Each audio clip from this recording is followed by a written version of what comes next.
안녕하십니까. 황상민의 심리상담소 시즌5 시작하겠습니다. 나 자신의 삶의 문제는 내가 나의 문제를 정확히 인식할 수 있을 때 우리가 이 사회와 자신의 문제를 해결할 수 있게 되는 것입니다. 우리 스스로 주인된 마음으로 이 사회에서 살아갈 수 있는 것이죠. 이제 우리는 주인이 된 마음이 무엇인지, 그리고 우리 각자의 권리와 책임을 어떻게 하면 제대로 발휘할 수 있는지를 다시 배워야 할 때가 된 것 같습니다. 그리고 또 한 가지 말씀드립니다. 12월 24일과 31일 촛불 집회에 참여하여 주어도 촛불은 우리 마음속에 더 활활 탄다는 것을 그들에게 보여줍시다.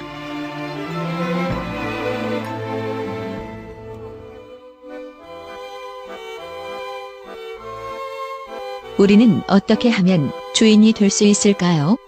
어떤 마음이었기에 계속 속고 또 속았을까요? 이제 다음에는 제대로 보고 속지 말자고 하면 정말 안 속을 수 있을까요? 당신은 박근혜에게 어떤 욕망을 투사했고 그것에 배신당했나요? 거짓말하지 않는 정치인, 서민을 위한 정치인, 이 같은 정답과 같은 이야기를 말하기 전에 내가 속았던 그 욕망을 말하실 수 있습니까? 다시는 속지 않는 방법, 오늘 대방출합니다. 황심소 시즌5 시작합니다. 시의원들이 됐었고, 구의원들이 됐었고, 대통령이 됐었고, 장관들이 됐었고, 그 새끼들 사람 아닙니다. 앞으로 보직을 때는 제발 부탁드립니다. 똑바로 보시고 거짓말 안 하는 사람, 우리 어려운 사람을 대변해 줄 수 있는 사람, 그런 사람을 꼭 뽑으십시오. 오늘 사연부터 듣고 시작하시죠. 안녕하세요, 박사님. 많은 국민들도 그러하겠지만 저도 정말 속았다는 생각에 너무 화가 납니다. 사실 이명박을 뽑고 나서도 속았다는 마음이 들었어요. 하지만 이렇게까지 비통하진 않았습니다. 그런데 요즘은 속에서 열불이 나고 억울해서 잠이 안 올 지경입니다. 촛불 집회에도 나갔지만 왜 이렇게 되었나 하는 마음뿐이랍니다. 박사님, 다시는 속지 않으려면 우리가 어떻게 해야 하나요?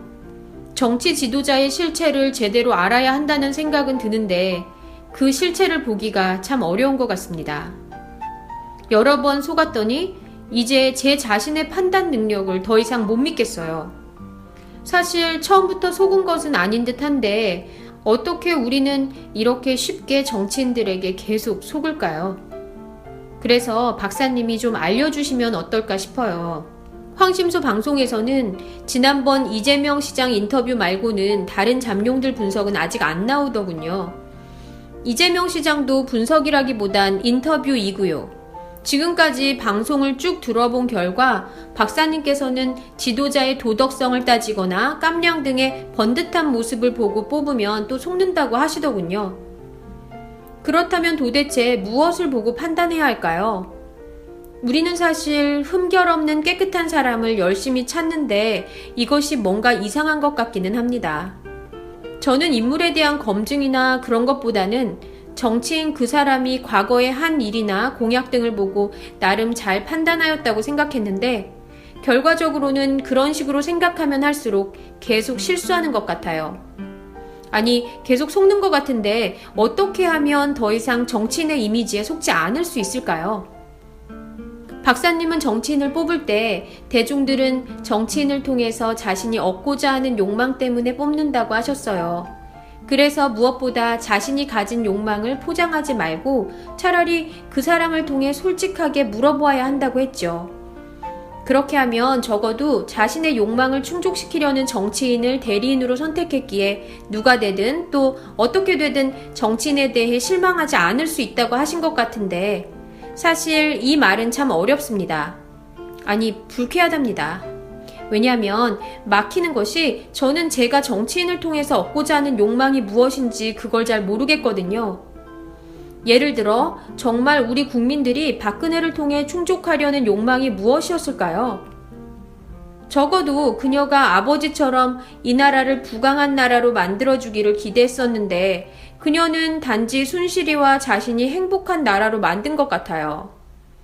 그렇게 우리 국민들이 박정희 시절의 경제개발 신화가 다시 재현되기를 바랬던 것이 잘못한 것은 아니잖아요. 이런 경우를 속았다라고 하면 굳이 박근혜 씨가 우리를 속인 것이 아니라 우리가 우리 자신을 속인 것 같기는 하네요. 사실 저는 박근혜를 뽑지 않았어요. 박근혜가 TV 토론회에 나와서 지하경제, 이산화탄소를 이산화가스로, 산소를 산소가스로 이야기해도 이해도 안 가는 횡설수설 하면서 앞뒤가 안 맞는 말을 하는 것이 정말 이상했거든요. 설마 국민들이 그 사람을 대통령으로 뽑을까 했어요. 정말 대통령으로 뽑힌다 해도 얼마나 망칠까. 그래도 이 나라는 시스템으로 어느 정도 굴러갈 것이라 믿었었거든요. 그런데 그렇게 생각한 것이 정말 잘못한 것 같아요. 한 사람이 정말 5천만 국민을 거의 죽음의 지경까지 몰고 갈 수 있다는 놀라운 사실을 이제 절실히 체험하게 되는 것 같아요. 사실 제가 그냥 믿고 싶은 것만을 보고 그렇게 속은 것이라면 이번에도 또 믿고 싶은 것만 보게 되지는 않을까요? 이런 생각조차도 제 욕망이 뚜렷하지 못하고 막연해서 생겨나는 것인 걸까요? 혹시 제가 리얼리스트라서 그런 걸까요? 아니면 새누리당의 사람들이 워낙 포장술이 뛰어나서 속을 수밖에 없는 것인가요? 박사님은 대통령이나 후보들을 바라보는 대중심리를 연구하셨으니 아무래도 정치인과 관련된 대중의 욕망들을 잘 분석해서 이야기해 주실 것 같습니다. 그냥 제가 좋아하는 사람이 저의 욕망을 가장 잘 충족시켜 줄 수 있지 않을까요? 그렇게 믿는 것이 나중에 속더라도 더 마음이 편할 것 같아요. 현재는 너무 상황이 혼란스러워서 진짜 요즘은 어떻게 해야 할지 불안하기만 하답니다. 박사님, 이제 우리가 더 이상 속지 않는 국민이 되기 위해서는 무엇부터 알아야 할까요? 현재 유력한 잠룡들이라도 분석을 좀 해주실 수 없나요? 사실 요즘 황심소에서 방송하는 꼭대구사를 열심히 듣고는 있지만 정말 무엇을 알아야 할지조차 모르겠답니다. 박근혜 심리는 더 이상 알고 싶지도 않고요. 이제 대선 후보가 될 문재인 씨나 반기문, 이재명 같은 사람들 중에서 누가 정말 더 좋은 대통령이 되어 이 나라를 좋은 나라로 만들 수 있을지를 알고 싶어요. 빨리 다음 대선에 나올 후보들 쫙 분석해서 알려주시면 안 될까요? 예전에 박사님이 박근혜 씨 분석해서 참 고초를 당하신 것은 알지만 이제 그런 분석이 너무너무 필요한 것 같거든요. 부디 좀 알려주세요. 감사합니다. 오늘 사연에 대한 답은 모 방송사 기자와의 인터뷰를 통해 해결해 보실 수 있습니다. 인터뷰 계속 들어보시죠. 저희 프로그램은 국민들을 쏘갔다고 한다. 네. 그러면 이제 두 번 다시 안 쏘으려면 그렇죠. 어떻게 해야 되는가? 네. 그 얘기를 하는 거거든요. 저희들이 이제 생각하기에 후보가 있는데 그 실체를 봐야지만 유권자가 제대로 판단할 수 있지 않겠느냐. 네. 뭐 이런 생각을 가지고 있거든요. 그렇죠. 대부분의 사람들이 어떤 정치인의 실체를 정확히 봐가기만 하면 제대로 된 사람을 선택할 수 있고 또 속지 않고 우리가 기대하는 그 역할을 정치인이 해줄 것이다 라는 그 생각을 가지고 있는 한 계속 쏟게 돼요. 그 말은 뭐냐면 인간은 겉모습만 보여주는 가짜, 마치 양파 껍질처럼 벗기면 벗길수록 또 다른 실체가 나타나는 사람이다. 이런 생각으로 인간을 보게 되는 한은 결코 그 인간이 정치인으로서 또 정치 지도자로서 어떤 역할을 하는 것을 제대로 알 수 없다는 거죠. 아니, 실체를 알아야 된다고 하면 또 속게 된다니요? 실체는 없는 건가요? 그러면 특정한 정치 지도자는 실체가 없는 존재입니까? 라고 하면 대중에 등장하는 사람은 어떤 뚜렷한 하나의 실체를 가지고 있다기보다는 그 대중 앞에 등장한 사람을 보는 대중이 그 정치 지도자든 심지어 연예인이든 그 사람은 이런 사람일 것이다. 또 이런 사람이어야 해. 라고 믿거나 또는 본인들이 바라는 이미지를 만들어내는 것을 실체라고 받아들일 뿐이지 그 사람의 실체는 존재하지 않아요. 저 사람의 분명한 실체가 있을 것이다 라고 믿지만은 실체가 없이 이미지로 먹고 사는 사람 또 이미지가 무엇보다 중요한 사람들의 특성에 대해서 먼저 이해를 해야 된다는 거죠. 그러면 일반 사람들과 정치 지도자는 다른 겁니까? 라고 이야기할 때 그 정치 지도자가 어떤 역할을 하느냐라는 측면에서 일반 대중과 정치 지도자는 분명히 구분이 되고 실체를 알아야 하는데 실체가 없다니 이게 무슨 소리야 싶으실 것 같은데요.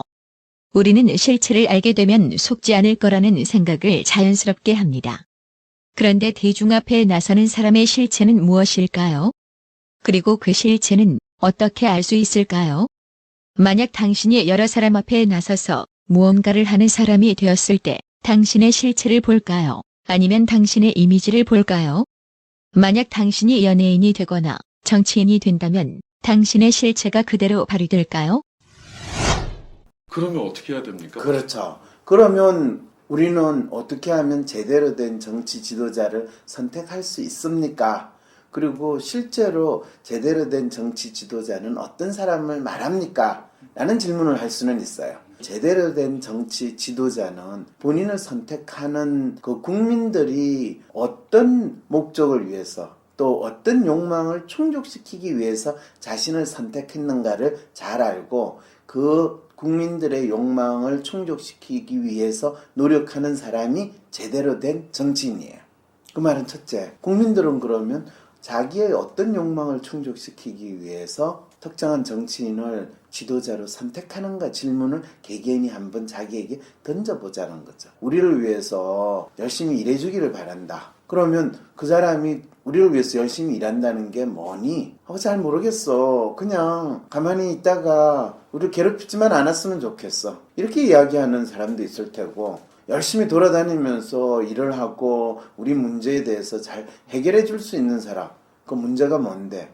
그럼 나는 이러이러한 문제가 해결됐으면 좋겠어 라고 하는 정도로 분명히 자기의 욕망을 표현할 수 있으면 특정한 정치 지도자를 선택을 할 수가 있어요. 그리고 되고 나서 안 하네? 그러면 어떤 뚜렷한 욕망을 가지고 이 선택을 했는지를 아는 사람은 선택된 그 정치 지도자가 그걸 공약으로 표현했던 요구했던 그 욕망에 따라서 행동하지 않으면 그 사람한테 항의를 해요. 너 왜 이 글을 하지 않느냐? 그런데 자기가 욕망이 뚜렷하지 않은 상황에서 막연히 저 사람이 영웅처럼 나타나서 내 문제를 해결해 줄 거라고 기대하는 국민들 같은 경우에는 그걸 항의를 하기는커녕 막연히 내가 속았구나 라는 표현을 하게 된다는 거죠. 이런 경우에는 결국에 그 정치 지도자가 국민을 속였는가, 국민 스스로가 자신을 속였는가, 이 문제에 처하게 되는 거죠. 일단 무슨 말씀인지 100%는 제가 이해를 잘 못하겠고요. 그래요? 네. 어떤 측면에서? 좀 어려운 것 같아요. 네. 실체는 뭐고 욕망은 또 뭐지 싶은 생각이 드실 것 같아요.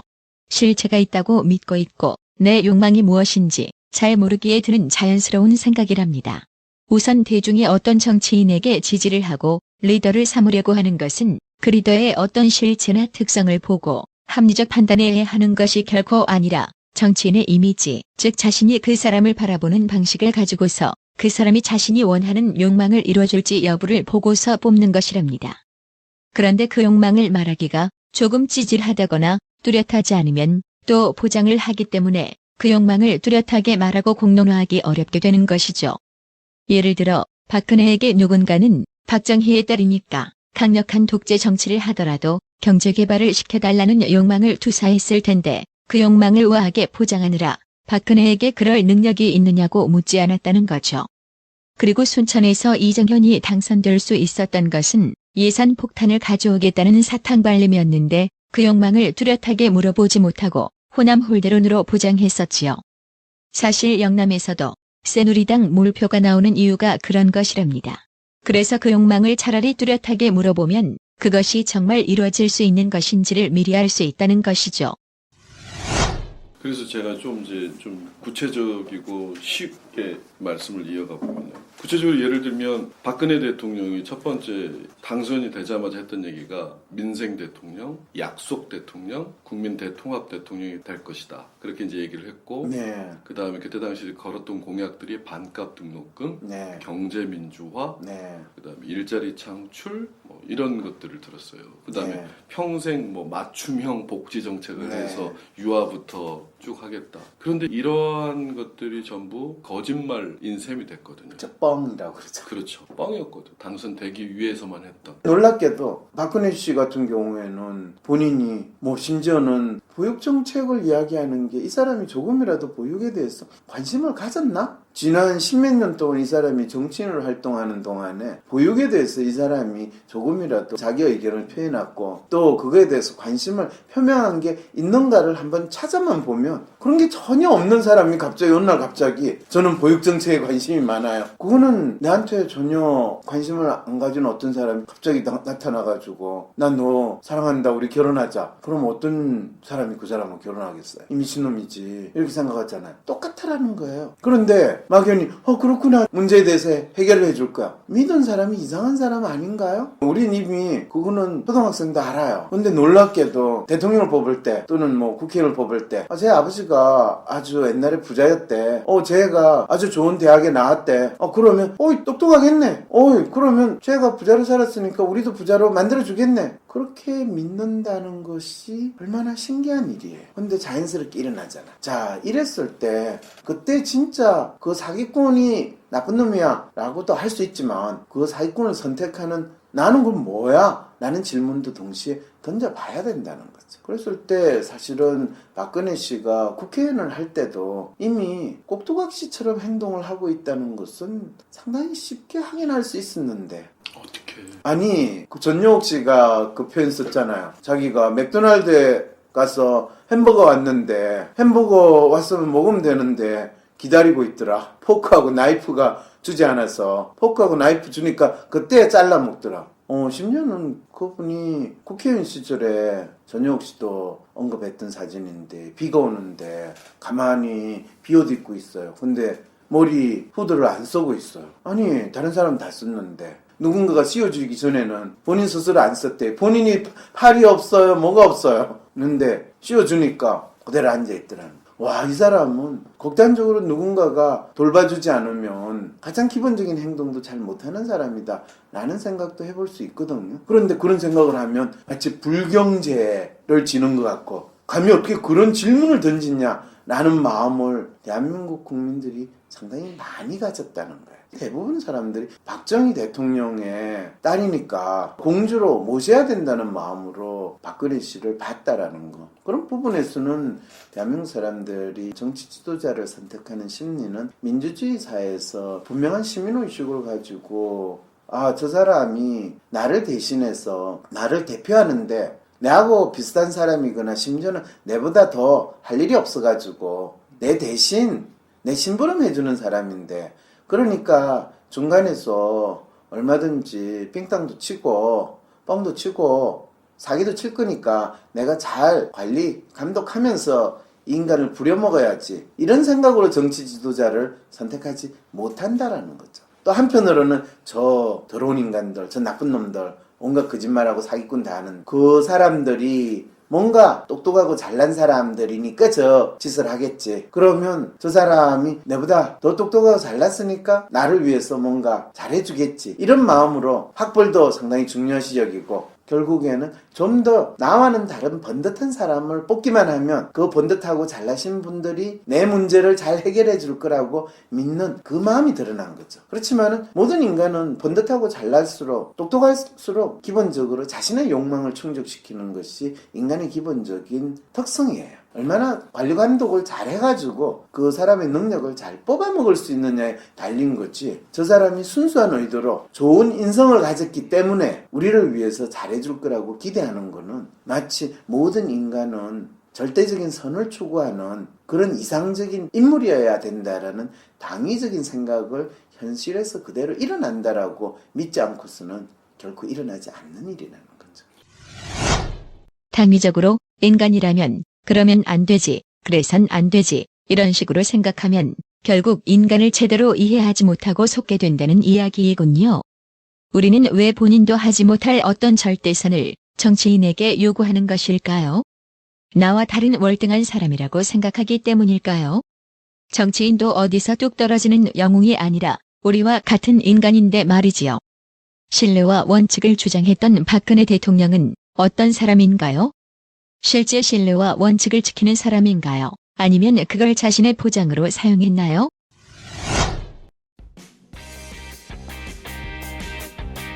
(2016년) 마지막 꼭대구사 일정 안내드립니다. 박근혜 대통령은 탄핵되었지만 이건 우리 선택이 미쳤었다고 절규한 것이지 아직 무엇을 할 건지는 찾지 못했습니다. 꼭두각시로부터 대한민국을 구하는 사람들의 모임인 꼭대구사 아고라는 우리가 다음 대통령을 선출할 때까지 전국의 카페를 돌아다니며 대한민국 심리독립 프로젝트를 계속할 것입니다. 2016년 마지막 꼭대구사 아고라인 전주 모임은 12월 23일 금요일 저녁 7시에 전주시청 앞 커피 팩토리에서 열릴 예정입니다. 전통 철학과 운명술의 대가이신 조용헌 선생님께서도 참여하십니다. 팟빵 공지사항, 황심소 카페 등에서 찾을 수 있는 구글 폼으로 신청하시거나 황심소 전화 010-5720-9430으로 문자를 보내시면 됩니다. 꼭대구사는 2017년 1월 둘째 주부터 재개되며 이슈를 선정하여 보다 집중된 토론을 이어갈 예정입니다. 꼭 해결하고 싶은 문제, 궁금한 이슈가 있다면 셜록황 지메일로 보내주세요. 새해에는 꼭대구사 모임에 친구를 데려오세요. 그리고 마음속에 품었던 질문들 숨기지 마시고 모든 국민이 들을 수 있도록 물어주세요. 또 하나, 꼭대구사를 자신의 도시에 초대해주세요. 저희는 제주, 창원, 목포, 울산, 원주, 속초 또는 이미 갔던 광주, 부산 등 황심소의 청취자가 부르는 곳이면 어느 곳이든 달려갑니다. 내가? 하지 마시고 눈 딱 감고 문자 한 통 황심소 전화로 날리시기만 하면 됩니다. 마지막으로 아직 잘 모르시는 분들께 황심소를 적극적으로 퍼뜨려주세요. 대한민국 전 국민 심리 독립의 메시지가 휴전선부터 제주도까지 울려 퍼질 수 있도록이요. 그 부분에서의 박사님의 분석은 어떻습니까?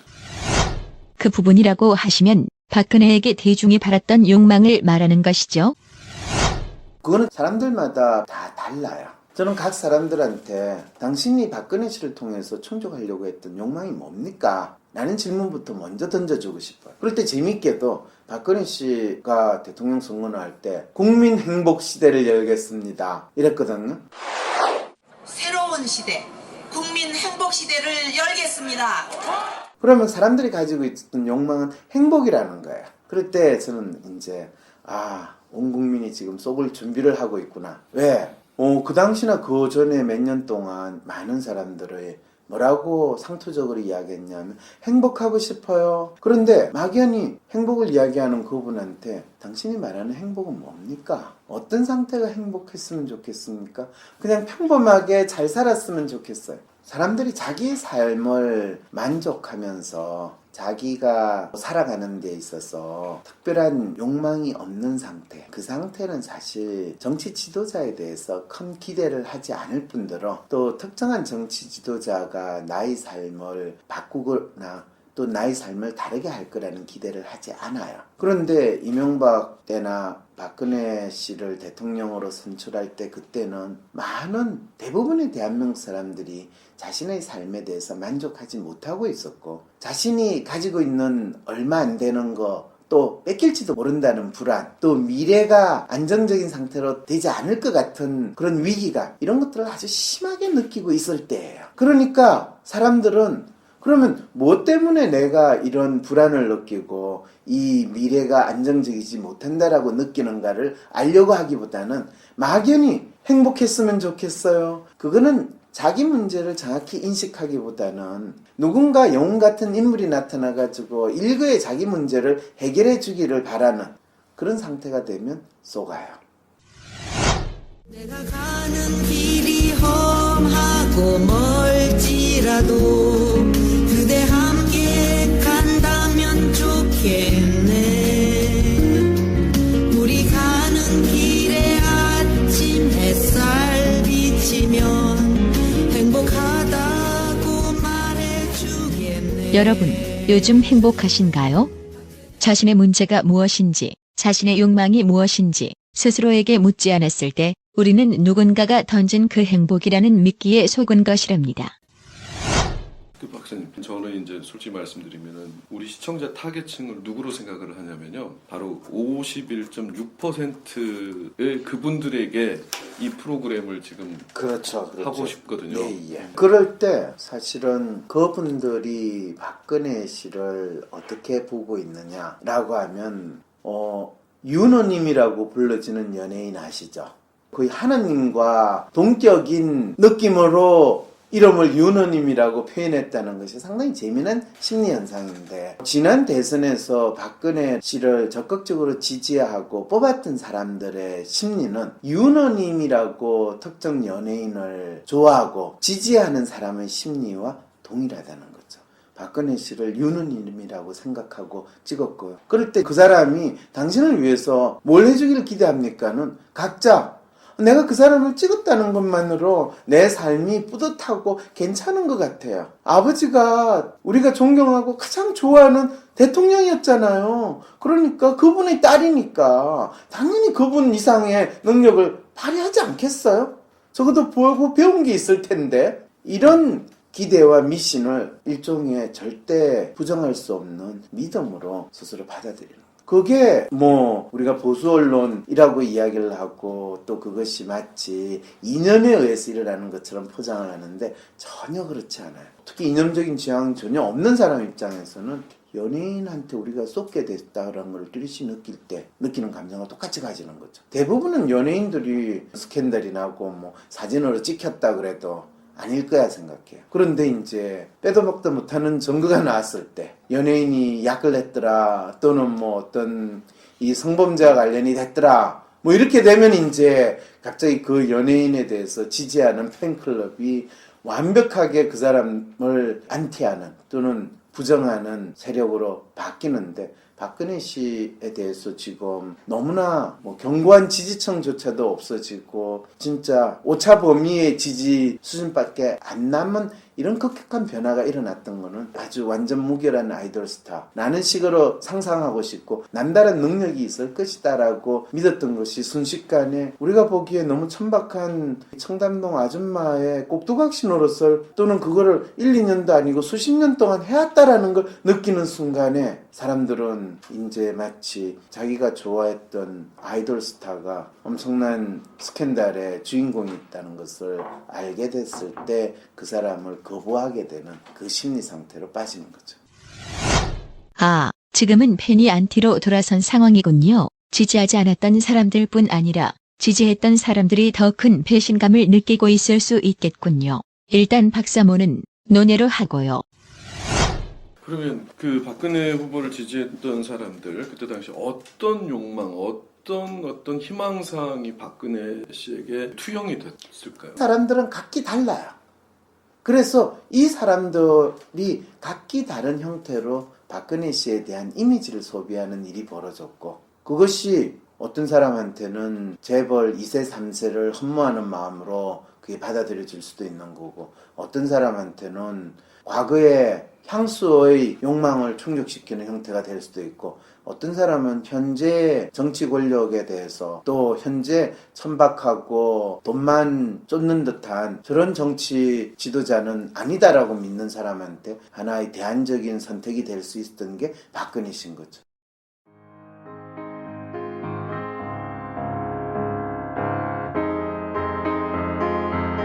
이제 연말과 연초가 다가오니 WPI와 개인 상담을 통해 자신의 삶의 문제를 재정리하고 또 자신의 진로를 고민하는 분들은 통찰의 시간을 가져보세요.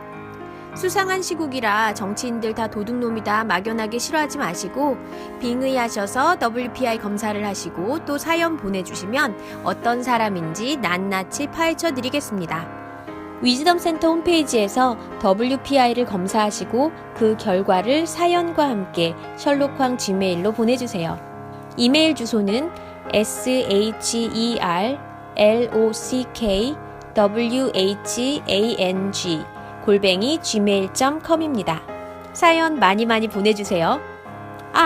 그리고 황심소에 사연을 보내주신다는 것은 채택이 될 경우 청취자분들과 공유한다는 것을 기본 전제로 하며 별도 동의를 구하지 않습니다. 비공개로 박사님과 직접 개인 상담을 원하시는 분들은 위즈덤 센터에 유료 상담 신청을 개별적으로 해주세요. 비공개 직접 상담은 포털에서 위즈덤 센터를 검색하거나 02-6207-7430으로 문의 주시면 됩니다. 감사합니다.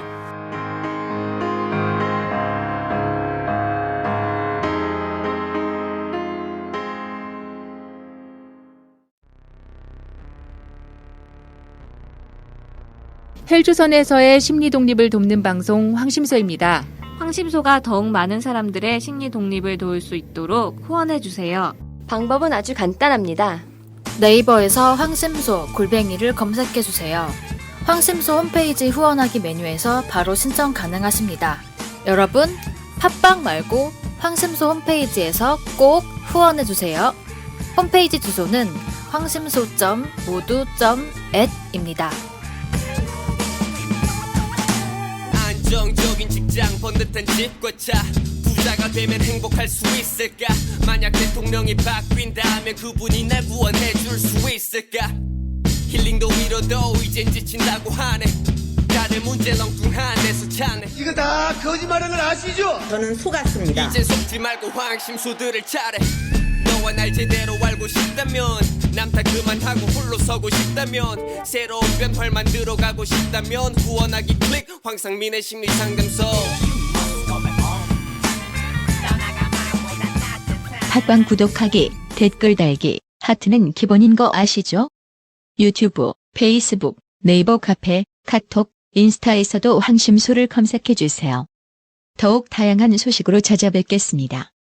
박근혜 후보를 찍었는데 문제는 그러니까 언론에서 이제 검증이 물론 너무 부실했습니다만은 예를 들어 새로운 정보가 들어가잖아요. 뭐 최태민과 관련된다든지 유경재단의 정수장학회라든지 이런 새로운 정보가 들어가면 생각하고 있는 게 이제 보통 수정이 된다거나 바로잡혀져야 되는 게 맞을 것 같은데 전혀 그런 현상이 일어나지 않는단 말이에요. 그거는 인간의 심리에 대해서 전혀 고려하지 않으신 생각이에요. 인간은 기계가 아니에요. 인간은 기본적으로 자기가 뭐 어떤 사람에 대해서든 어떤 대상에 대해서 그건 이러이러할 것이다 라고 믿고 있죠.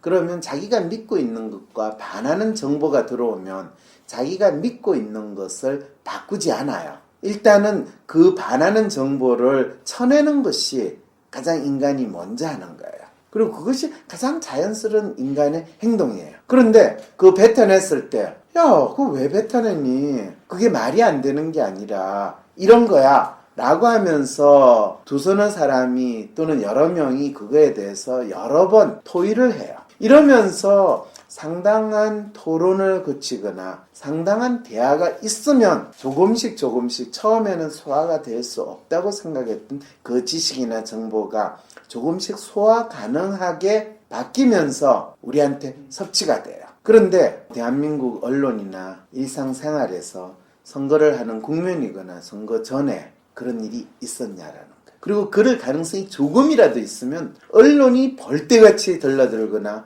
아니면 박근혜 씨를 지지하는 정치 세력이 거의 사람들을 테러하는 수준으로 공격을 했어요. 가장 대표적인 게 여성 대통령 이런 식의 구호를 가지고 들고 났을 때 많은 사람들은 심지어는 누구나 봐도 그 명백한 사기 구호라는 거 알잖아요. 그런데 그거를 여성으로서 생물적인 조건만 갖췄다고 해서 여성 대통령을 하는 게 말이 됐냐? 그럼 남자 대통령이 나오면 남성 대통령이라고 해야 되겠네? 이런 이야기조차도 심지어는 야당 정치인조차도 그걸 언급하는 것을 상당히 두려워한 상태가 있었다면 믿고 싶어 하지 않는 걸 철저하게 배척하는 상황이었다. 그때 죽기를 각오하고 언론들이 그거에 대해서 끊임없이 언급만 했더라면 이런 경험은 안 했겠죠.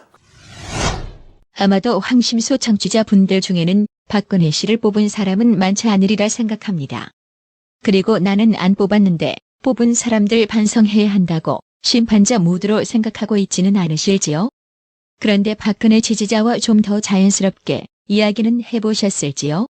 무조건적으로 내가 지지하는 사람이 맞다라고만 이야기하지는 않았을지요?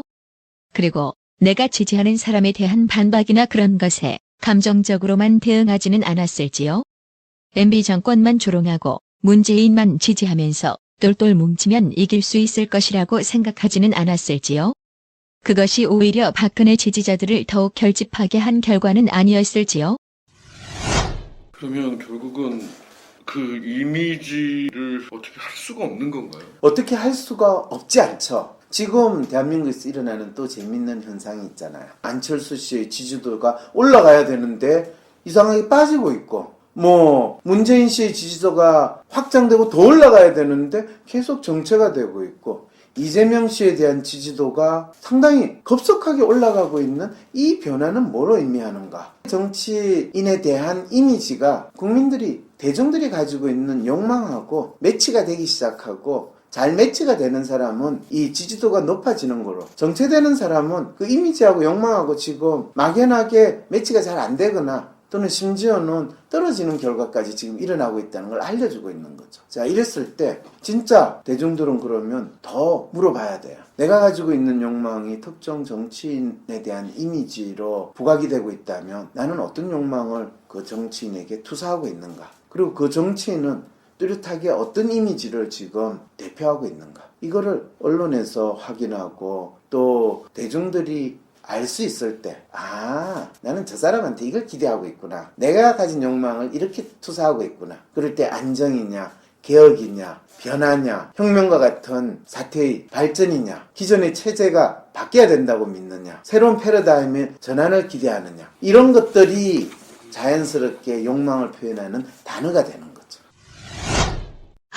이미지 정치가 이루어지는 나라에서 우리는 어차피 욕망을 투사해서 투표하는 거니까 어떤 정치인의 이미지에 내가 투사한 나의 욕망은 무엇인지를 물어보고 그 욕망을 그 사람이 이루려고 하는 사람인지를 뚜렷하게 물어보고 검증해보면 된다는 말이군요. 즉, 내가 원하는 것이 경제성장인지 혁명인지 이런 것들을 뚜렷하게 해서 스스로가 판단할 수 있는 근거를 삼으면 내가 나중에 이걸로 속았다고 생각하지 않을 수 있는 것이네요. 박사님 말씀을 들으니까 사실은 제가 꼭 드려야 될 질문 중에 하나가, 누군가 이런 말씀도 하시더라고요. 모든 대통령이 되겠다는 후보들을 기본적인 정신감정을 받아야 된다. 그거는 진짜 착각이세요. 그거는 마치 이 문제 소지가 있는, 정신병적인 소지가 있는 사람이 미리 있고 그것 때문에 이 사람이 나중에 문제 된다라는 아주 인간의 심리를 고려하지 않고, 인간의 심리는요, 그 사람이 가지고 있는 정신적인 특성도 있지만 그 사람이 어떤 상황이나 환경에 있느냐에 따라서 그 사람이 아주 멀쩡한 사람, 아주 훌륭한 인성을 가진 사람도 아주 미친놈이 되거나 이상한 또라이가 되는 그런 것이 얼마든지 일어날 수 있다는 것을 이야기하는 것이 심리예요. 그러면 아주 훌륭한 정치인이 될 수 있는지, 유능한 정치인이 될 수 있는지는 정신감정의 문제가 아니라 그 사람이 출마를 했을 때 혹독한 검증과 수련의 시간을 거치도록 만들어야 된다는 거예요. 그래서 만일 박근혜 씨를 5번만 제대로 토론만 했더라도 아마 국민들은 결코 선택하지 않았을 거예요. 그런데 대한민국의 언론은 그거조차 안 했잖아요. 박근혜 씨가 원래부터 정신적으로 문제가 있었던 사람이니까 최순실한테 저렇게 꼭두각시처럼 했지, 그렇게 진짜 문제를 이상하게 돌리지 말자는 거죠. 진짜 중요한 거는요, 토론이라는 거, 무차별적인 자유 토론을 할 수 있게 하는 거. 그 자리에서 한 사람이 10시간씩 혼자 떠들어대가지고 미친 짓을 하는 상황이 벌어진다 하더라도, 정해진 시간을 넘어서가지고 혼자서 떠들어대는 행위를 하는 한이 있더라도 그 상황을 만들어 놓고 1시간이고 2시간이고 인터넷에서 생중계를 10시간이라도 할 수 있을 때, 적어도 정치 지도자는 자기의 생각을 대중들에게 충분히 소통할 수 있고 공유할 수 있고 그런 문제에 대한 설득력 있는 이야기를 할 수 있는 가장 기본적인 능력이 있는지 없는지를 그 정도는 국민들이 판별할 수 있도록 해줘야 되잖아요. 그런데 지난 수십 년 동안 대한민국은 어떻게 했어요? 시간 정해놓고 3초 남았습니다. 5초 남았습니다. 정해진 질문, 답변, 그거 그냥 읽는 거를 마치 그 정치 지도자의 자질을 검증한다. 그리고 검증이라고 그러면 과거에 너가 뇌물을 먹었냐 안 먹었냐, 엑스레이를 찍었냐 안 찍냐, 군대 갔다 왔냐 안 갔다 왔냐, 그게 무슨 그 사람이 앞으로 살아갈 거에 대해서 무슨 관련이 있어요. 그래서 진짜 우리가 정치 지도자를 제대로 검증한다면 과거에 그 사람이 진짜 심하게 나쁜 짓을 한 게 있으면 그거는 말이 안 되겠죠. 그렇지만 과거에 일반적인 대한민국에서 살던 사람으로서 특정한 시대에 어떤 어려움도 겪을 수도 있고 순간적인 잘못을 할 수도 있어요. 그렇지만 그보다 더 중요한 거는 이 사람을 앞으로 어떤 역할을 하고 어떤 용도로 쓰겠다고 한다면 현재 그것을 할 수 있는 역량이 있느냐, 그리고 그것을 다른 사람들한테 충분히 프로브할 수 있느냐. 우리가 잘 알 수 있는 거, 자기의 역량을 보여주는 거는 그 지도자가 본인이 지도자의 역할을 하는 그 상황에서 위기가 발생했을 때 그 지도자의 능력이 발휘가 되는 거예요. 박사님, 지금 우리 국민들이 속았다고 느끼면서 가장 크게 떠오르는 단어가 저희가 이제 알아보니까 검증이더라고요. 그럼 이 검증한다고 할 때 넓게 얘기하면 도덕성이고, 구체적으로 얘기하면 거짓말하지 않는 대통령을 뽑아야겠다는 거거든요. 그 대통령학을 연구하는 어떤 연구자가 미국에서는 그래서 과거를 쭉 철저히 검증한다. 왜냐하면 이 사람이 어떤 일이 벌어졌을 때 어떻게 할지에 대한 답이 과거의 행적과 거기에 다 있다. 이런 얘기를 하던데 심리학 전문가로서 거기에 대해서 어떻게 생각하시는지. 그러면 트럼프의 행적에 대해서 철저히 검증하셨군요. 그게 말도 안 되는 거짓말이라는 거를 그분 말 우린 금방 확인할 수 있겠죠. 우리가 과거를 철저히 검증한다라는 거는 역사실록을 뒤져가지고 이것이 사실이냐 아니냐 라는 것을 논의하는 수준에서 결코 벗어나지를 못해요. 그리고 더 중요한 건요, 인간의 행동은 그 사람이 어떤 행동을 했을 때 그 행동이 가진 의미는 어떤 상황에서, 그걸 보통 맥락이라고 그러죠. 그 맥락에서 일어난 자를 알지 못하고 그 행동에 대해서 파악을 하는 것은 불가능하다라고 이야기를 해요. 지금 대한민국 사람들이 마치 이번 이 사건에서 박근혜 씨에 있어서 비슷한 실수를 두 번 다시 하지 않기 위해서는 도덕성 또 거짓말에 대한 검증을 해야 된다 라고 이야기하는 것은 진짜 우리가 사기당한 이 문제가 무엇인지를 알지 못한 채로 마치 정답과 같은 뻔한 이야기를 하는 그 상황이라는 거죠. 앞으로 찍으실 때는 제발 부탁드립니다. 똑바로 보시고 거짓말 안 하는 사람, 우리 어려운 사람을 대변해 줄 수 있는 사람, 그런 사람을 꼭 뽑으십시오. 그랬을 때 검증이 필요합니다라고 이야기할 때 제가 그 사람이 앞으로 어떻게 할 것이고 또 그 사람이 현재 대한민국이 직면하고 있는 문제가 무엇이고 그것에 대해서 어떻게 반응할 것인가, 그거를 보는 것이 필요하다는 것은 단순히 그 사람의 능력에 대한 검증을 이야기하는 게 아니에요. 그 사람에 대한 도덕성에 대한 검증이기도 하고 그 사람이 거짓말을 하느냐 안 하느냐에 대한 검증이기도 해요. 과거란 게 맥락으로 이해되기도 어렵고 사실이냐 아니냐로 옥신각신만 하게 된다는 이야기일까요? 이명박도 BBK 사건을 사람들은 물어보고 했지만 결국 대통령이 되었죠. 과거라는 것은 맥락 없이는 다양하게 해석될 수 있으니까 그보다 현재의 문제에 대해서 앞으로 어떻게 해결할지를 물어보면 더욱 실효성 있는 검증을 할 수 있겠네요.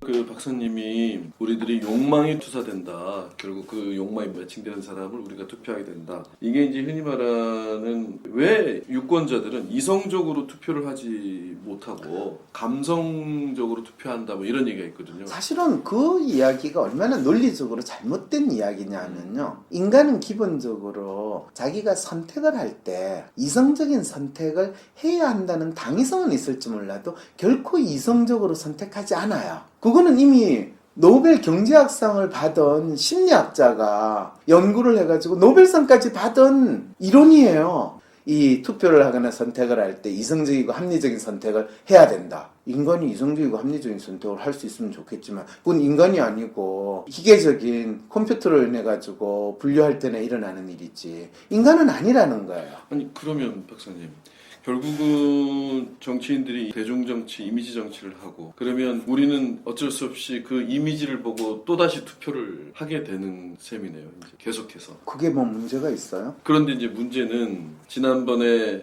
그 생각했던 이미지가 똑같으면 괜찮았는데 지금 그 이미지하고 현실은 너무 달라서 미국의 정치인들도 1960년, 50년 이후에 드디어 이제 라디오, TV가 나온 이후부터 정치 지도자를 선택하는 대중의 행동은 이미지를 가지고 선택을 한다라는 것을 다 알았어요. 이미지 전략이 무엇보다 중요하다는 거 다 알고요. 그러면 그것 때문에 미국은 매번 대통령 선거할 때 잘못된 대통령을 선택하는 결과를 초래했나요? 아니죠. 상당히 잘 선택해가지고 훌륭한 업적을 남긴 대통령도 있고 상당히 죽을 쓰고 심지어는 하야까지 한 대통령도 있었어요. 지금 오바마는 임기 말인데도 지지도가 거의 60%예요. 그런데 대한민국은 자유선거로 선택되고 나서 대통령 임기 말에 국민의 지지도가 30% 이상 됐던 대통령은 한 명도 없어요. 그건 뭘 이야기한 거예요?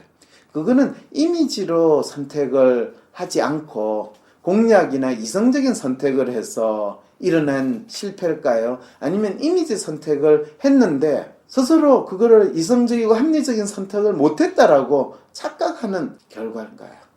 저는 후자라고 생각하는데. 네. 그러면 그것은 결국에는 앞으로도 계속 그 문제를 해결하지 못하고 갈 거예요. 왜? 대중은 이미지로 열심히 선택하는데 전문가나 언론에서는 계속 이성적이고 합리적인 선택을 하라고 그래. 그런데 결과는 어차피 대중은 이미지 선택하는 결과로 나타날 거고 결과는 또 항상 쏘갔다라고 나타나. 아, 알겠어요. 우리가 계속 속는 이유는 내가 지도자를 통해서 얻고자 하는 내 욕망을 제대로 말하지 못하거나 포장해서인데 그 속은 이유조차도 엉뚱하게 내가 합리적이지 못해서 다음에는 합리적으로 뽑아야지 하면 또 속는다는 것이네요. 왜냐면 지도자를 뽑을 때 결코 합리적으로 뽑는 것이 아니라 내 욕망을 실현해 줄 것이란 기대를 걸 수 있는 사람을 뽑는 것이니까요. 그러니까 우리들이 여전히 속은 이유를 엉뚱한 곳에서 찾고 있으니 왜 속았는지를 모르고 있었던 거네요. 계속 내 욕망이 중요하다고 이야기한 것이 이런 이유 때문이군요. 저는 정말 합리적으로 뽑으면 되는 거라고 생각했어요. 정말 인간에 대한 이해 부족과 착각이었네요. 아니, 그거보다는 어떤 느낌이 드냐면요. 우리가 결국은 이미지로 이 투표를 한다라는 걸 인정하는 순간 어떤 생각이 드냐면 결국은 이런 일이 또 언젠가는 반복될 수밖에 없는 구조구나 이게. 잠깐만 이렇게 한번 생각을 해보세요. 내가 병원에 가면서 나는 지금 위가 아프니까 위궤양인 거다 생각해서 갔어요 병원에. 근데 진찰을 해보고 의사 선생님이 위암이거든요. 그 상황을 받았을 때 환자는 뭔 소리예요? 내 위궤양이지 위암일 리 없어요. 내가 왜 암에 걸려요? 이럴 때 의사 선생님은 뭐라고 이야기를 해줘야 될까요? 지금 국민들은 바로 그 상황에 있는 거예요. 그건 이미지의 문제가 아니라 이미지와 관계없이 본인이 어떤 욕망을 가지고 있는가를 알려고 하지도 않고 그리고 저 사기꾼이 무슨 소리를 하고 있는지 어떤 욕망을 가지고 우리의 욕망을 가지고 우리한테 사기치려고 하는지를 알려고 하지 않고 그냥 저 번듯한 사람이 저런 번듯한 이야기를 하니까 우리를 위해서 잘해줄 거야 이렇게 생각하고 했던 거예요. 그걸 소위 말해서 이성적이고 합리적인 판단이라고 우리 스스로를 속였던 것이 우리가 이 대통령 후보를 선택을 할 때 일어났던 과정인 거예요. 그거를 이미지에 우리가 속은 겁니다. 이렇게 이야기를 하는 거예요. 근데 이미지에 속은 게 아니었어요. 우리가 속은 거는 그 이성적이고 합리적으로 포장된 그 공약에 속을 수도 있고 그런데 실제 우리의 행동을 움직인 거는 사실 우리도 인식하지 못했던 우리의 욕망인데 그거를 저는 이미지라고 이야기를 하는 거예요. 그러니까 이미지 정치는 나쁜 거야. 실체가 있어야 돼. 나는 이 통념적 사고에서 조금 더 벗어나지 않으려는 거예요. 우리는 구태의연한 이미지 정치에 속지 말고 합리적으로 판단해야 한다. 이런 말들을 많이 하는데요. 이것은 인간에 대한 이해 부족이었군요. 오히려 우리가 이미지에 따라 투표를 하는데 그 이미지에 우리의 어떤 욕망을 담고자 하는 것인지를 물어야 하겠네요. 그 욕망을 애써 포장하며 합리적인 척 굴지 말고요. 그렇게 되면 우리는 속지 않을 수 있겠죠. 어떻게 보면 간단하지 않나요? 박사님 저는 이제 뭐가 지금 계속해서 고민 박사님한테 박사님 사람들이 어찌됐든 쏘갔다고 느끼고 있고 내년엔 또 투표를 해야 되는데 그렇죠. 또 투표를 하는데 이번엔 안 쏟고 싶단 말이에요. 네. 그런데 안 쏘으려면 뭘 어떻게 해야 될지를 지금 모르고 있어요. 아유, 지금. 그건 아주 정확하게 답이 있어요. 안 썩으려면요, 지금 현재 대통령 후보로 나온 또는 잠재적인 대선 주자라고 하는 인물에 대해서 지금 대중들이 어떤 이미지를 가지고 보고 있는가, 그거를 정확하게 밝혀내기만 하면 돼요. 그 연구 좀 과정과 결과를 조금만 좀 설명 좀 해주시겠습니까? 실제로 그 연구 자체 방법을 이야기를 한다면 사람들의 마음을 MRI 찍듯이 찍는다, 이렇게 이제 이야기를 해요. 우리가 신체 장기가 어디 이상이 있으면 MRI 기계에 들어가 가지고 이 영상을 찍어내잖아요. 이제 사람의 마음은 너무나 다양하잖아요. 그리고 또 사람의 마음은 애매해요. 그래서 구체적인 대상을 정하고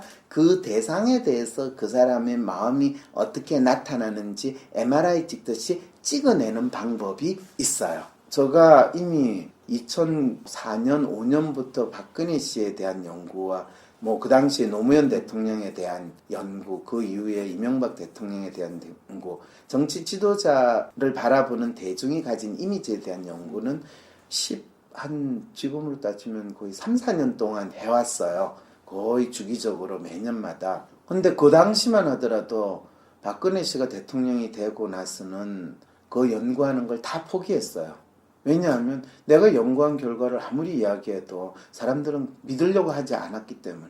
이명박 씨 때도 사실은 청와대에서 요청을 받아가지고 연구를 했어요. 그런데 이명박 씨도 알았어 하고 그거로 뭐 별로 좋아하지 않았어요. 그래서 그때 그 연구 결과 일부가 언론에 도출돼가지고 제가 약간 곤욕을 치르기까지도 했어요. 왜냐하면 그때 국민들이 이명박 대통령을 7급 공무원으로 본다라는 이미지를 찾아내가 알려줬더니 난리가 났더라고요. 어떻게 VIP를 7급 공무원에 비유하냐. 근데 제가 찾아낸 이미지는 9급 공무원이었거든요, 사실. 그것 때문에 난리가 났어요. 그때 비서실장이 두 번 다시 저 교수한테 이 연구 어리하지 말라는 끝까지 이야기도 들었어요. 근데 뭐 뭔도 상관없죠. 근데 박근혜 씨가 그때 대통령 후보 될 때 연구를 했고, 또 거기에서 사실은 그와 관련해가 여성 대통령이라는 사기를 칠 때 이거 아닌데 라는 것 때문에 제가 또 곤욕을 치렀어요. 그 다음부터는 이제 더 이상 난 이 대통령이나 정치인에 대한 연구는 당분간 못하겠다 생각해서 포기를 하고 안 하고 있었는데, 세월호 사건 들으니까 거의 절망적이잖아요. 앞으로 어떻게 될지 더 걱정이 되고, 이거는 진짜 미치겠다. 그 다음에 또 어떤 일이 벌어져가지고 또 대한민국이 어떤 난리가 날 때, 그럴 때는 적어도 박근혜 씨가 대통령 역할을 못하면 다른 사람이라도 대통령 역할을 하도록 만들어야 되겠다라는 생각이 드니까, 그때 이제 2014년에 박근혜 씨에 대한 이미지 연구를 다시 했어요. MRI 방법을 보통 이제 사회과학 분석에서 Q 메소돌로지라고 하는 Q 방법론이라는 방법이 있는데, 그거를 더 응용을 시키면, 그래서 한 100개의 문항을 가지고 한 사람 한 사람씩 이제 심층 인터뷰를 하기 시작해요. 그냥 FGI 하듯이 그냥 물어보는 게 아니라 100개의 문항에 대해서 심리적으로 어떤 강도로 그 사람이 그 문항에 대해서 동의하냐 동의하지 않느냐를 확인을 하게 돼요. 그리고 이제 그런 반응을 20대에서 5, 60대 있는 남녀 사람들 한 5, 60명한테 다 하나씩 이 마음의 MRI를 찍어요. 그렇게 찍은 반응들을 분석을 하는데, 대통령에 대해서 가지는 마음이 서로 비슷한 끼리 묶으면 보통 3개 내지 4개의 큰 서로 다른 마음을 확인하게 돼요. 그랬을 때 이제 박근혜 씨 같은 경우에는 대통령 되기 전에 제가 마지막으로 봤을 때 훌륭한 정치인, 높은 정치인, 연예인 정치인, 이런 식의 이미지를 확인하게 되는 거죠. 대통령 되기 전에. 대통령 되기 전에. 네. 그럴 때 이제 그러면 대통령 되고 나서 제가 확인했던 이미지는 혼군, 그 다음에 우리 VIP, 그 다음에 얼굴 마담, 그 다음에 높은 정치인, 그러니까 관료 정치인, 이런 의미였어요. 그러면 이 4가지 이미지를 한마디로 표현하면 꼭두각시였어요. 그 다음에 그러면 재밌게도 혼군에 대비되는 이미지는 뭐냐 하면 전략적 명장, 마치 이수신 장군 같은 상당히 전략적인 사고를 하면서 적을 물리칠 수 있는 명장을 찾는 거예요. 그 다음에 얼굴마담에 반대는 야전사령관, 한마디로 이야기하면 주도하는 영웅, 그러니까 리더하는 선도적인 인물에 대한 물론 단어가 나온 거예요. 2015년에 그 글을 내면서 마지막에 그랬어요. 다음에 어떤 사람이 대통령이 이 후보로 나오게 될지는 모르겠지만 박근혜 대통령의 꼭두각시에 대비되는 주도하는 영웅의 이미지를 가지는 사람, 명장이나 야전사령관이라고 하는 이미지를 가지는 정치인이 다음 대통령으로 아주 뚜렷한 위치를 점하게 될 겁니다. 라는 것이 그 글의 마지막이었어요. 이럴 때 명장이나 야전사령관으로 떠오르는 사람이 그 당시에는 내가 아는 정치인 중에 그 당시에 없었어요. 이래서 아직은 등장하지 않은 것 같아. 이렇게 그 글을 끝냈어요. 근데 요즘에 어떤 사람이 상당히 확 뜨는 걸 보면 이 사람 야전사령관인데? 이런 생각이 들고요. 박사님 혹시 DJ 때부터 이걸 해오셨어요? 아니요, 노무현 대통령 때부터. 노무현부터? 노무현 대통령이 된 첫 해 때 노무현 대통령 이미지를 연구해달라는 의뢰를 청와대에서 받았어요. 저 되게 신기하게 생각했어요. 야, 이제 대한민국 진짜 나아지는 나라다. 드디어 대중의 이미지가 뭔지를 알고 싶어 하는구나. 그래가지고 그걸 제가 분석을 해가지고 줬는데 상당히 사람들이 재밌어 했다고 들었어요. 근데 그 선거 관련한 언론단체, 시민단체에서는 저를 공격을 했대요. 대선이라는 이 중요한 거를 희화시켰다고. 너무 대선 후보를 경박하게 심리 분석을 했다고 저를 공격했다고. 2002년도에? 예, 2002년도였어요. 그리고 그때 2003년도에 노무현 대통령 이미지를 분석하고 나서 이 이미지에서 노무현 대통령이 앞으로 상당히 이 나라가 시끄러워질 것 같아 라는. 그때 뭘로 나왔어요? 그때 편안한 이웃집 아저씨인데 조금 무능하다라는 이미지가 나왔어요. 그리고 그 반대 이미지가 뭔지 알아요? 박정희예요. 구국의 영웅을 바라는. 저렇게 되면요, 어떤 문제가 발생하냐면 이 사람을 대통령으로 인정하지 않으려는 움직임이 일어나고, 이 연구 리포트 하고 나서 한 달인가 두 달 지나서 노무현 대통령 탄핵당했어요. 노무현 대통령의 탄핵은 박정희와 같은 인물이 아니라는 이유 때문에 탄핵을 했다라는 그를 이 연구 결과에서 확신을 하게 됐었거든요. 그런데 저 이야기를 별로 사람들이 들으려고 하지 않았어요. 그래서 그 다음에 제가 나라가 앞으로 계속 시끄러워질 테니까 어떡하지 하다가 다음 대통령이 누가 되는지 우리 미리 조사나 할까? 이래가지고 그 다음에 대통령으로 넣을 만한 8명을 이미지 조사를 1년 반에 걸쳐서 했었어요.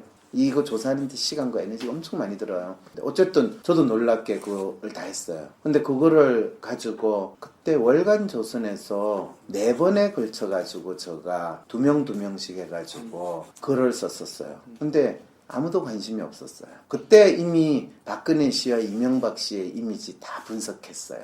그리고 그걸 책으로도 썼어요. 이게 몇 년도죠? 그게 2005년, 6년쯤에. 책이 나온 거는 2006년대 대한민국 사람이 진짜 원하는 대통령이라는 제목의 책을 썼어요. 근데 그 책이 거의 안 팔렸어. 제가 이 책 살려고 실은 엄청 찾았는데, 맞아요. 절판됐어요. 네. 그리고 팔리지다, 한 10,000부, 20,000부 정도 나갔나? 맞아요. 네, 기억납니다, 이 책.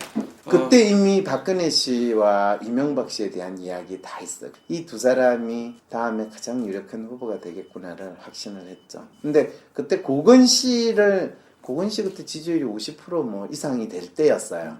근데 그 이미지 분석 결과 보고 고건 씨는 안 돼. 고건 씨는 달이야. 고건 씨는 노무현 대통령으로 있는 동안은 그 빚을 받지만 스스로 빚을 내지 못해요. 이 이미지에서는. 그렇게 제가 분석을 했는데 아니나 다를까 조용히 사라지시더라고요. 박사님, 혹시 박근혜 스토커세요? 왜 이렇게 박근혜를 오래 연구하셨어요? 그건 그렇고 연구 결과들을 많은 사람들이 미리 알았더라면 하는 아쉬움이 많이 남네요. 미래를 예측할 수 있는 방법처럼 보이거든요. 노무현 대통령과 반대되는 이미지인 박정희 신화 덕분에 박근혜가 부상했고 연예인이나 높은 정치인 이미지를 가지고 당선이 되었는데 세월호 사건 이후부터 대중들은 박근혜를 혼곤이나 얼굴마담과 같은 꼭두각시로 보기 시작했고 이제는 그와 반대되는 이미지인 야전 사령관을 사람들이 원하고 있고 그런 이미지를 가진 사람이 부각되고 있다. 이 이야기이신 거잖아요. 그쵸? 아까 그랬잖아요. 진짜 질문. 그러면 어떻게 앞으로 대통령 선거가 될 때 우리 국민들이 이 후보들 이미지를 정확히 알 수 있겠습니까? 저는 그 아는 방법이 간단해요. 나오는 사람 한 4명 정도 이미지만 분석하면 돼요. 그리고 그 분석한 결과를 열심히 사람들한테 알려주기만 하면 돼요. 아, 그래요? 1개월 안에 할 수 있어요. 그러면 잠룡들 이미지 분석이 가능합니까? 그렇죠. 그거 해가지고 그걸 하나하나 그 이미지 분석한 내용을 가지고 대중의 심리와 또 정치인에 대한 검증으로 하는 걸로 프로그램을 만들면요. 잠룡을 몇 명으로 할 거고 몇 명을 검증하시느냐에 따라서 얼마든지 한 명당 1시간씩 해나갈 수도 있어요. 대선 주자들을 바라보는 이미지를 분석하면 우리가 그들을 통해 얻고자 하는 욕망을 잘 파악해 볼 수 있겠군요. 그러면 우리가 보장하거나 막연하게 생각하는 것이 아니라 그 사람이 그 욕망을 잘 실현할 수 있는지를 물어볼 수 있겠고요. 그렇다면 막연하게 합리성을 따지면서 또 속지 않을 수 있겠네요. 후훗. 여러분, 이제 우리 솔직하게 내 욕망을 한번 들여다보고 이야기해보면 어때요? 그리고 또 한 가지 말씀드립니다. 12월 24일과 31일 촛불 집회에 참여하여 주어도 촛불은 우리 마음속에 더 활활 탄다는 것을 그들에게 보여줍시다.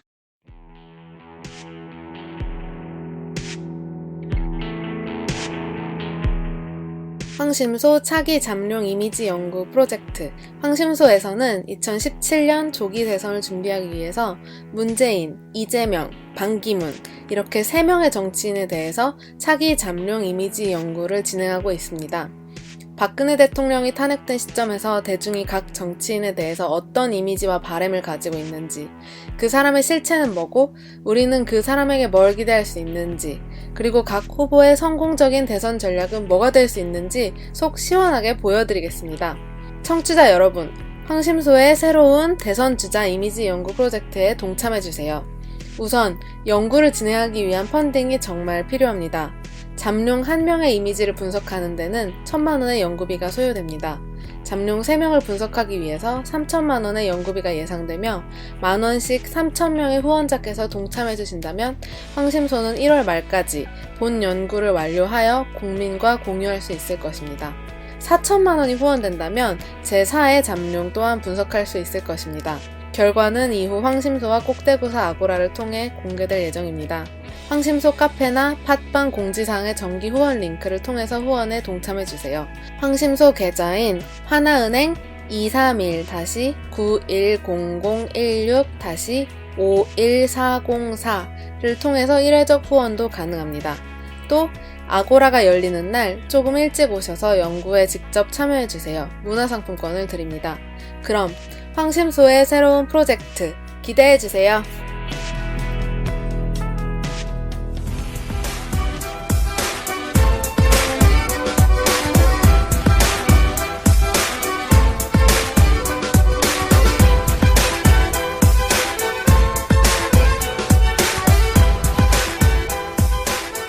기획의 서재영, 편집의 이지연이었습니다.